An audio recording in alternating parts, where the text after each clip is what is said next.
Hi friends, memory of summer ये movie सिर्फ यादों की कहानी नहीं बल्कि दर्दनाक सफर भी है, जहाँ एक माँ अपने अफेयर की वजह से अपने पति को खो देती है और अपने ही बेटे से उसका पिता भी छीन लेती है। लेकिन वक्त के साथ उसे एहसास हो जाता है कि असली मोहब्बत और असली सहारा तो उसी का अपना बच्चा है, जिसकी मासूमियत और प्यार उसे टूटे हुए दिल को भी फिर से जोड़ देती है। लेकिन जिंदगी का सबसे कीमती रिश्ता माँ और बच्चे का होता है। तो don't waste time, explanation start करते हैं। फिल्म की शुरुआत में हमें पोलैंड का एक गांव दिखाया जाता है। वहाँ पर पैट्रिक नाम का एक लड़का अपने मॉम के साथ रह रहा था। इस गांव की पॉपुलेशन काफी कम होती है, पर ये एक टूरिस्ट स्पॉट होता है। पैट्रिक और उसकी मॉम दोनों यहाँ पर अकेले रहते हैं और पैट्रिक के डैड काम की वजह से दूसरे शहर में रहते हैं। यहाँ की पॉपुलेशन कम होने की वजह से पैट्रिक का कोई भी दोस्त नहीं है। उसके लिए उसकी मॉम ही सब कुछ है। वो अपने मॉम के साथ ही साइकिलिंग करता है, उन्हीं के साथ स्विमिंग करता है और चेस भी खेलता है। उसकी मॉम ही उसकी सारी दुनिया है। इन दोनों का रिलेशन ठीक वैसा ही है जैसे आम माँ और बेटे का होता है, ममता से भरपूर। इन दोनों के बीच और किसी के लिए कोई जगह नहीं थी। लेकिन इस समर में कुछ अलग होता है। काफी सारे टूरिस्ट अपने बच्चे के साथ यहाँ वेकेशन मनाने के लिए आए होते हैं, लेकिन पैट्रिक की किसी से भी दोस्ती नहीं होती। वो अपने मॉम के साथ खुश था, लेकिन उसकी मॉम उसे रात में अकेला छोड़कर काफी अच्छे तरीके से तैयार होकर बाहर जाने लगी। पैट्रिक ने पहले इस बात को नजरअंदाज किया, पर अब पैट्रिक की मॉम शाम के वक्त एक फोन आता था और वो बहाना बताकर रात भर के लिए गायब हो जाती थी। ये सिलसिला अब रोज होने लगा था। वो पैट्रिक से झूठा वादा करती थी कि वो अगले दिन उसके साथ वक्त बिताएगी, पर वो वापस चली जाती थी। इस बात का ये असर होता है कि पैट्रिक अब डिप्रेशन का शिकार होने लगा था। वो अपनी बात किसी से कह भी नहीं पाता क्योंकि उसका कोई भी दोस्त नहीं होता। अगले दिन पैट्रिक अपने घर के बाहर खड़ा होता है, तभी उनके पड़ोस में एक फैमिली रहने के लिए आई होती है। उनके फैमिली में एक टीनेजर लड़की होती है, उसका नाम माइका होता है। पैट्रिक उससे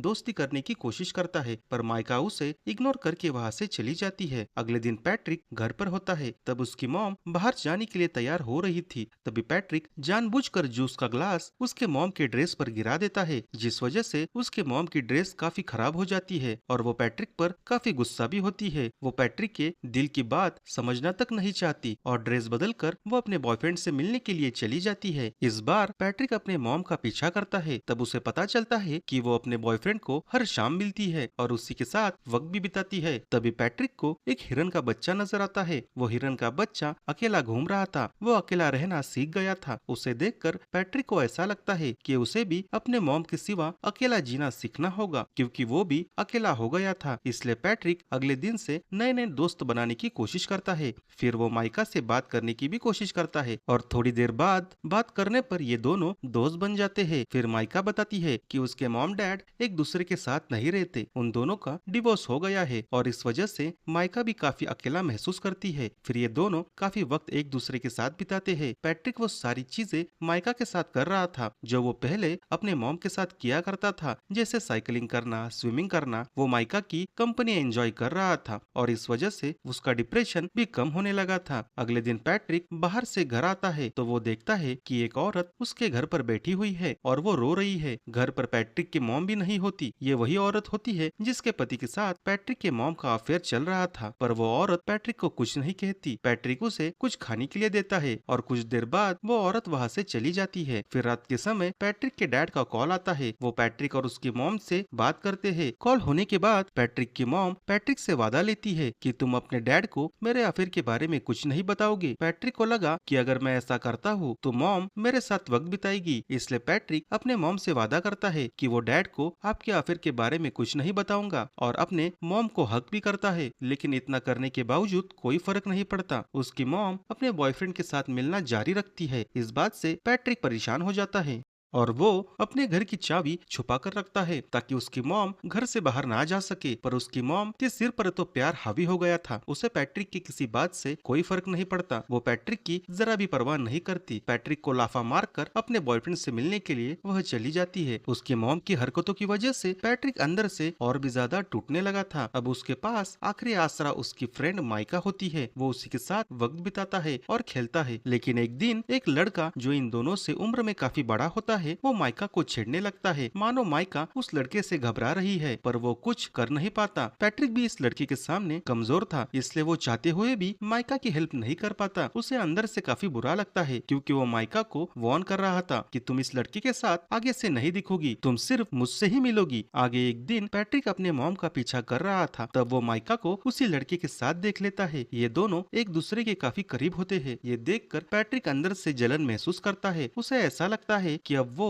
वापस अकेला हो जाएगा। फिर रात में वो अपने मॉम का इंतजार कर रहा था ताकि वो अकेला महसूस ना करे, पर उसकी मॉम देर रात घर लौट आती है। घर लौटने के बावजूद पैट्रिक अकेला महसूस करता है क्योंकि वो घर आने के बाद फौरन सो जाती है। अगले दिन पैट्रिक माइका से मिलता है और उससे पूछता है कि क्या उस लड़के ने तुम्हारे साथ कुछ गलत किया। तब माइका घबराकर घर चली जाती है। पैट्रिक भी उसके पीछे पीछे उसके घर चला जाता है, पर माइका कुछ कहे बिना ही रोने लगती है। पैट्रिक समझ जाता है कि उस लड़के ने माइका के साथ कुछ गलत किया है, इसलिए पैट्रिक फौरन उस लड़के के पास चला जाता है और उस पर अटैक करता है, लेकिन वो लड़का पैट्रिक को दबोच लेता है। पैट्रिक छोटा होने के कारण कुछ भी नहीं कर पाता। फिर कुछ देर बाद माइका पैट्रिक से मिलने के लिए आती है और उससे बात करती है और कहती है कि हम वापस अच्छे दोस्त बन सकते हैं, पर पैट्रिक माइका से बात तक नहीं करना चाहता। उसे ऐसा लगता है कि माइका ने उसे धोखा दिया है। वो पहले ही अपनी मॉम की वजह से काफी परेशान था और अब वो माइका पर भी नाराज होता है और वो माइका पर चिल्लाने लगता है, इसलिए माइका भी हर्ट होकर वहाँ से चली जाती है। पैट्रिक अब काफी परेशान हो गया था। उसे समझ नहीं आ रहा था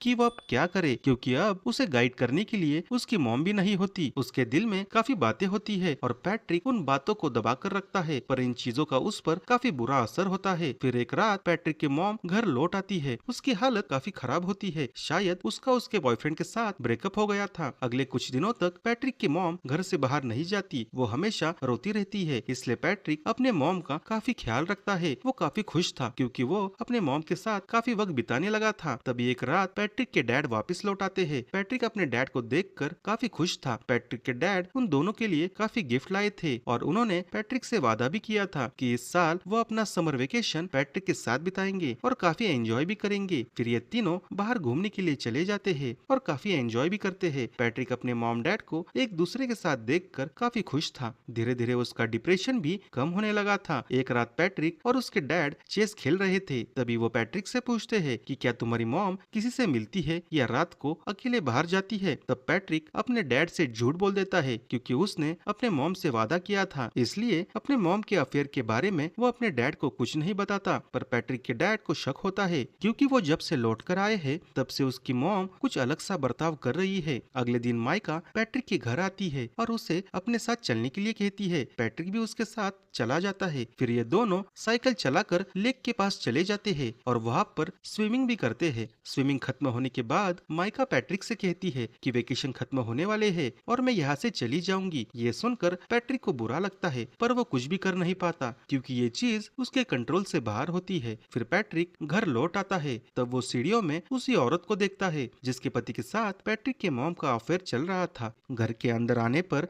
वो देखता है कि उसके डैड बाथरूम में बैठकर रो रहे हैं। पैट्रिक को पता चल जाता है कि उस औरत ने पैट्रिक के डैड को उसके मॉम के अफेयर के बारे में सब कुछ बता दिया है। इसलिए पैट्रिक के डैड वापस अपने जॉब पर जाने का फैसला करते हैं। शायद वो अब वापस कभी ना लौटे। पैट्रिक की मॉम डैड को समझाने की कोशिश करती है, पर भरोसा टूटने की वजह से वो काफी नाराज होते हैं और वो वहाँ से चले जाते हैं। ये ऐसे ही समर की छुट्टियां खत्म हो जाती है। पैट्रिक स्कूल जाने के लिए तैयार हो रहा था। पैट्रिक की मॉम पैट्रिक को स्कूल छोड़ने के लिए जा रही थी। ये दोनों सड़क से जा रहे थे। ये दोनों एक दूसरे से बात तक नहीं कर रहे थे। पैट्रिक को उसके मॉम पर काफी गुस्सा होता है क्योंकि उनकी वजह से पैट्रिक के डैड उन्हें छोड़कर चले गए थे। पैट्रिक अंदर से काफी टूट जाता है। ये दोनों अब रेलवे ट्रैक क्रॉस कर रहे थे, लेकिन पैट्रिक रेलवे ट्रैक पर रुक जाता है, लेकिन उसके मॉम का ध्यान उस पर नहीं होता। जब वो पीछे मुड़कर देखती है तो पैट्रिक रेलवे ट्रैक पर खड़ा होता है और दूसरी तरफ से रेलवे आ रही थी। ये देखकर पैट्रिक की मॉम डर जाती है और रोने लगती है। उसे ऐसा लगता है कि मेरे बेटे का क्या होगा। उसे इस बात का एहसास हो जाता है कि उसके लिए इम्पोर्टेंट कौन है, वो आदमी जिससे मिलने वो रोज जाया करती थी या उसका बेटा और उसका पति जो हमेशा से उसके साथ थे। वो खूब रोती है और उसे पता चल जाता है कि उसके लिए क्या सही है और क्या गलत। वो अपने बेटे को काफी मासूमियत से देखती है और इसी के साथ ये मूवी यहाँ पर खत्म हो जाती है। आपको हमारी एक्सप्लेनेशन कैसी लगी कमेंट सेक्शन में जरूर बताइए और हमारा चैनल जरूर सब्सक्राइब कीजिए। धन्यवाद।